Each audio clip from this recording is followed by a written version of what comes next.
Amador County Historical Society President Thornton Consolo said it was a end of the line starting Friday for the 107-year-old Amador Central Railroad Depot in Martell. Consolo said the demolition began the Monday of Friday, August 8th, with 5 workers dismantling the building so as to salvage as much of the lumber from the building as possible. The warehouse portion of the depot came down first.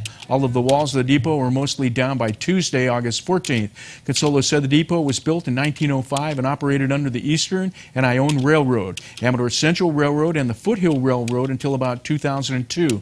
The building has been falling into disrepair. He said the building is currently owned by Sierra Pacific Industries. Consolo said it was once a predominant structure in Martell and served freight line and passenger line service from the Jackson and Sutter Creek areas to the Ione Depot, where passengers and freight were linked to the Central Pacific, Southern Pacific, and later the Union Pacific Railways for destinations further down the line. Consolo said it was through this station rescue teams from the east side of the Rockies traveled in a heroic attempt to save the 47 miners trapped in the Argonaut mine disaster.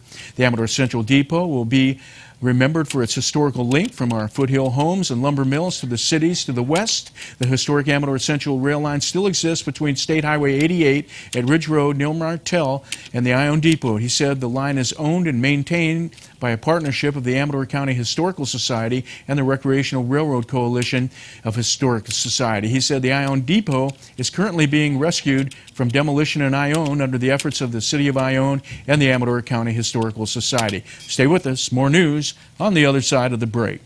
You're watching Amador County's #1 news and sports leader, TSPN.